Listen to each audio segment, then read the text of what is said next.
Hello guys, welcome back to my channel my journey.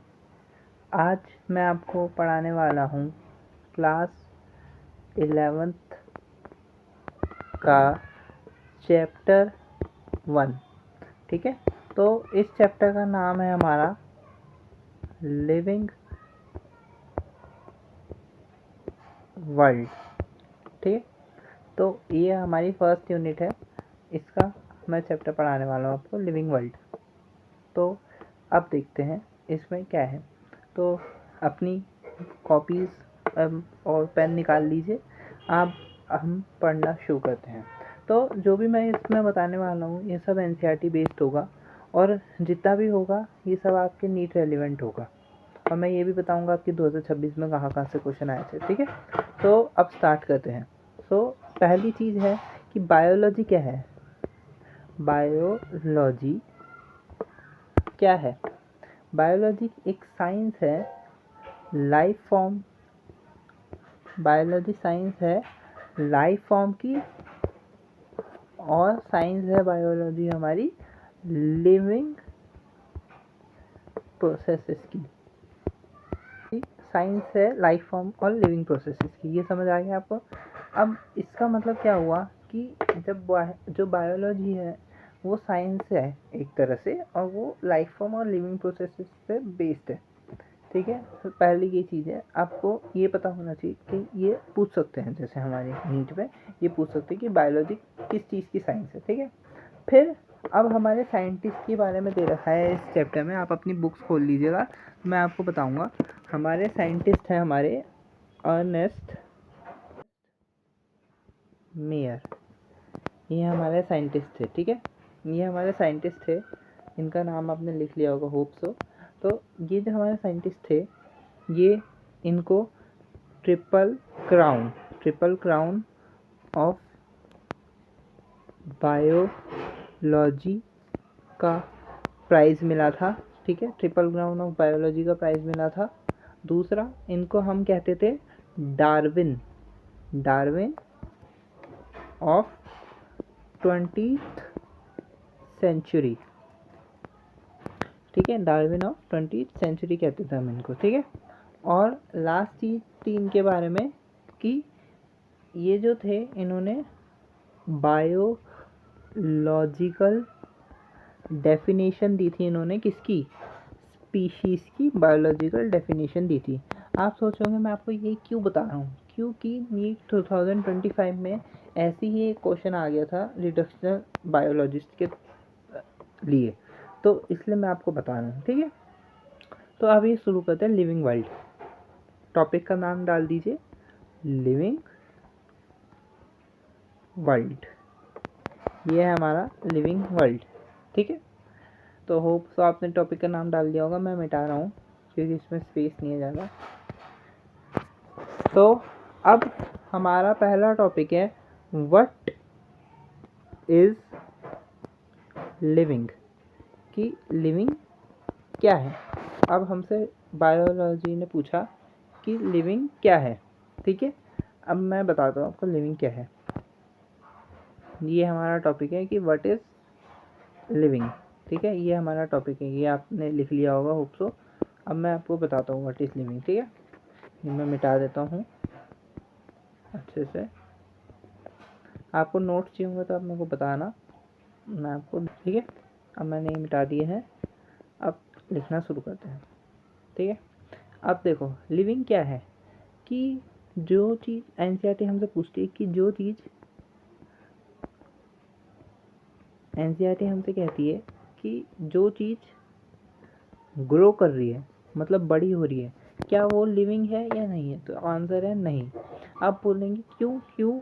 कि जो non living things है, जैसे हमारे नॉन लिविंग थिंग्स हो गई, जैसे हमारे माउंटेन्स हो गए हमारी, और लैंड हो गया, वो हमारा नॉन लिविंग है क्योंकि उनमें जान तो है नहीं, लेकिन वो ग्रो करते हैं। अब आप पूछेंगे कि कैसे ग्रो करते हैं, तो आप एक फ़ोटो बनाता हूँ मैं आपको, देखिए जैसे अगर मैं कलर चेंज करूँ ये ब्राउन जैसा, ठीक है। पहले मान लो कोई माउंटेन ऐसा था, ठीक है, मिट्टी का माउंटेन था, ऐसा ऐसा था। अब मान लो हवा चली तो हवा से हमारी मिट्टी उड़ी और ये माउंटेन पे आ गई।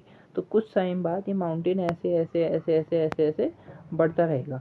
अब ये बढ़ रहा है तो इसका मतलब ये ग्रो तो कर रहा है। तो क्या मतलब क्या हुआ इसका मतलब कि ये लिविंग है? नहीं, ये लिविंग नहीं है। तो ऐसी चीज़ जो हमारी सिर्फ और सिर्फ इंटर सेलुलर ग्रोथ दिखाए, इंटर सेलुलर ग्रोथ दिखाए, मतलब अंदर से ग्रोथ दिखाए, वो होती है हमारी लिविंग। तो हम एनसीईआरटी कहती है कि growth is not a defining feature. Growth is not a defining, ठीक है। अब मैंने ये मिटा दिए हैं, अब लिखना शुरू करते हैं, ठीक है। अब देखो लिविंग क्या है कि जो चीज़ एनसीईआरटी हमसे पूछती है कि जो चीज़ एनसीईआरटी हमसे कहती है कि जो चीज़ ग्रो कर रही है, मतलब बड़ी हो रही है, क्या वो लिविंग है या नहीं है? तो आंसर है नहीं। आप बोलेंगे क्यों?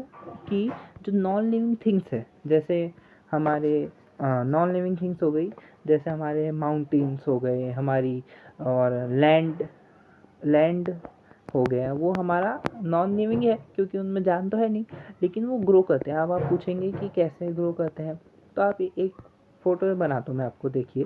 जैसे अगर मैं कलर चेंज करूँ ये ब्राउन जैसा, ठीक है। पहले मान लो कोई माउंटेन ऐसा था, ठीक है, मिट्टी का माउंटेन था, ऐसा ऐसा था। अब मान लो हवा चली तो हवा से हमारी मिट्टी उड़ी और ये माउंटेन पे आ गई। तो कुछ टाइम बाद ये माउंटेन ऐसे ऐसे ऐसे ऐसे ऐसे ऐसे बढ़ता रहेगा। अब ये बढ़ रहा है तो इसका मतलब ये ग्रो तो कर रहा है। तो क्या मतलब क्या हुआ इसका मतलब कि ये लिविंग है? नहीं, ये लिविंग नहीं है।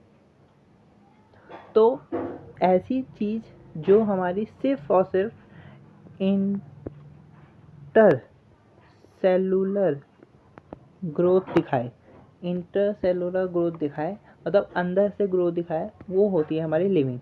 तो हम एनसीईआरटी कहती है कि growth is not a defining feature. Growth is not a defining feature of living, ठीक है। कि मतलब हमारा ग्रोथ जो है वो एक डिफाइनिंग फीचर नहीं है लिविंग ऑर्गेनिज्म का। क्यों? क्योंकि ये मैंने बता दिया आपको कि नॉन लिविंग करेक्ट, और जो नॉन लिविंग थिंग्स होती है वो भी ग्रो करती है। अब कलर चेंज कर देता हूँ मैं। और अब है दूसरा रिप्रोडक्शन। अब आप पूछेंगे ये तो पक्का से पक्का हमारा एक अच्छे वो होगा, डिफाइनिंग फीचर होगा रिप्रोडक्शन। लेकिन हमारी एनसीईआरटी कहती है कि जो हमारा रिप्रोडक्शन है वो भी एक डिफाइनिंग फीचर नहीं है। अब आप पूछेंगे ऐसे कैसे कि जो हमारी रिप्रोडक्शन है वो तो सिर्फ हमारे लिविंग ऑर्गेनिज्म कर सकते हैं, लेकिन नहीं। जैसे हमारे म्यूल्स होते हैं, म्यूल्स क्या होते हैं? डोंकी का मिक्स ब्रीड होता है म्यूल्स। इनफर्टाइल हमारे इनफर्टाइल ह्यूमंस। तो ये सब लोग हमारा रिप्रोडक्शन नहीं कर सकते। तो क्या हुआ इसका मतलब कि ये लिविंग नहीं है? ऐसा नहीं है, ये भी लिविंग है, पर ये रिप्रोडक्शन नहीं कर सकते because of some problems. That's why we say reproduction is not also a defining feature, ठीक है। ये आपको समझ आ गया होप सो। अब एनसीईआरटी में कुछ लिखा हुआ है कि जैसे हमारे फंगाई है वो कैसे रिप्रोड्यूस करते हैं। फंगाई रिप्रोड्यूस करते हैं हमारा स्पोर्स से, ठीक है। ये याद रखना, आप इससे क्वेश्चन पूछ सकते हैं। और कैसे स्पोर्स एसेक्सुअल स्पोर्स से रिप्रोडक्शन करते हैं हमारे फंगाई, ठीक है। ये आपको समझ आया होप सो। एल्गी है एल्गी हमारी फ्रेगमेंटेशन से करती है। किससे? फ्रेगमेंटेशन से, ठीक है। और हमारे प्लानेरिया एक हमारी क्वेश्चन आता है बहुत फेमस इन एनसीईआरटी का, कि जो हमारे टिश्यू के जो फीचर्स होते हैं वो उनके नॉर्मल फीचर नहीं होते। जैसे हम मान लीजिए कि एक ह्यूमन है, एक ह्यूमन का नॉर्मल फीचर क्या है, ब्रीथ करना, ठीक है, रिप्रोड्यूस करना, ये इसका नॉर्मल फीचर है। लेकिन जो टिश्यू है उसका ये इन सब नॉर्मल फीचर नहीं होता। जब वो दूसरे टिश्यूज़ के साथ इंटरेक्ट करता है तब उसमें ये कैरेक्टरिस्टिक फीचर आते हैं। ये एक क्वेश्चन आ सकता है, ठीक है। अब है आपकी डाइवर्सिटी कितनी है हमारे अर्थ में। तो हमारे एनसीईआरटी के हिसाब से 1.7 से 1.8 मिलियन डाइवर्सिटी है हमारी अर्थ में। इसको हम कहते हैं बायोडाइवर्सिटी, ठीक है। तो ये भी क्वेश्चन आता है कि कितनी बायोडाइवर्सिटी है हमारे अर्थ में, ठीक है। और ये है हमारी ICZN और ICBN के अंदर।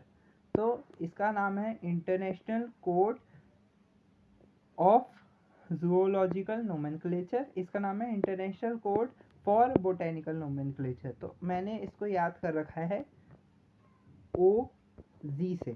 OZ मतलब ऑफ, और ये जूलॉजिकल, इससे याद कर रखा है मैंने, ठीक है।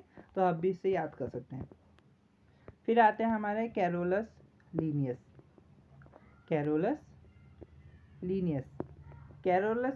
जो थे हमारे साइंटिस्ट, उन्होंने क्या किया था, उन्होंने हमारा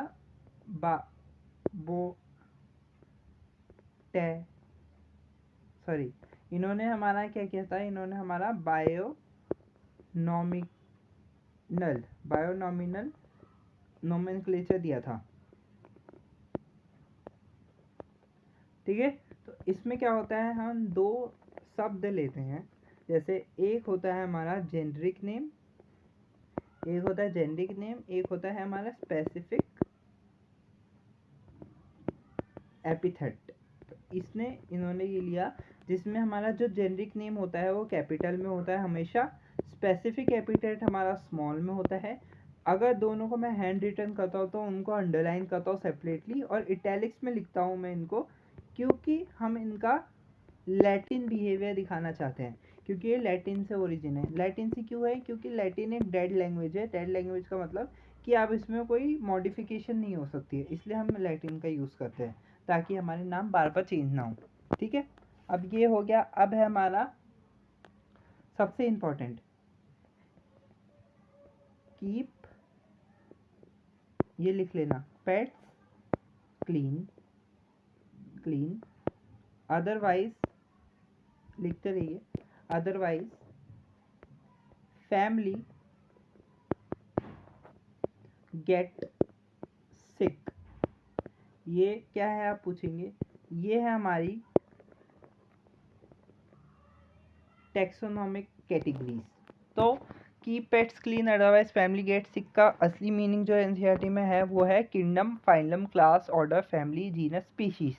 तो इससे आपको शॉर्ट ट्रिक मिल गई। कीप से किंगडम, पेट्स से फाइलम, क्लीन से क्लास, अदरवाइज से ऑर्डर, फैमिली से फैमिली, जीनस से जीनस, सिक से स्पीशीज। तो इससे आप याद कर सकते हैं, ठीक है। तो एक है हमारा सोलेनम में आता है हमारा मेलोंजिना, जो हमारा ब्रिंजल है, मेलोंजिना, ठीक है।